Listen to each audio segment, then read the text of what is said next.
En l'an 2500, l'humanité avait connu des avancées incroyables dans tous les domaines de la vie. Les villes s'étaient agrandies et modernisées, les moyens de transport étaient plus rapides et plus écologiques, les robots et l'intelligence artificielle avaient remplacé de nombreuses tâches routinières, permettant aux humains de se concentrer sur des tâches plus créatives et intellectuelles.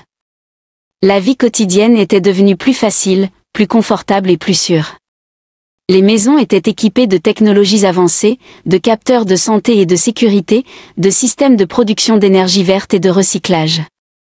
Les aliments étaient cultivés en laboratoire ou dans des jardins verticaux, garantissant une production alimentaire saine et durable. Les humains vivaient plus longtemps, grâce à des avancées médicales et biotechnologiques qui avaient permis de guérir de nombreuses maladies, de remplacer des organes défaillants et même de rajeunir le corps.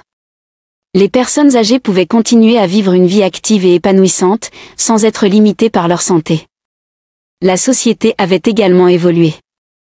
Les gouvernements avaient été remplacés par des organisations plus souples et plus participatives, où les citoyens avaient un rôle plus actif dans la prise de décision.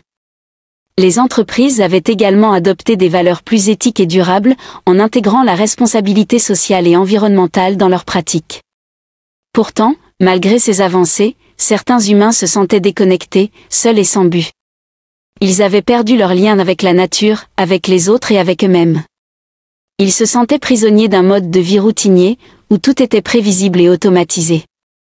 Ils cherchaient un sens plus profond à leur existence, quelque chose qui ne pouvait pas être satisfait par la technologie ou la consommation. C'est ainsi que naquit un nouveau mouvement, celui de la reconnexion.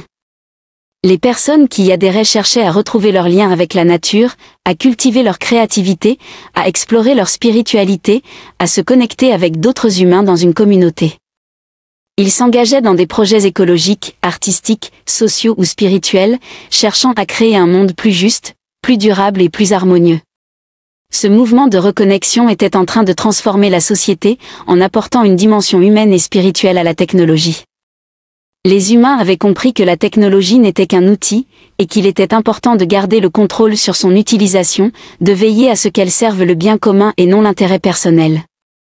Ils avaient compris que le vrai progrès ne consistait pas seulement à résoudre des problèmes techniques, mais à répondre aux besoins profonds de l'âme humaine. En l'an 2500, les humains avaient réalisé que la technologie ne pouvait pas tout résoudre, mais qu'elle pouvait être un moyen de libérer l'énergie créative et spirituelle de l'humanité.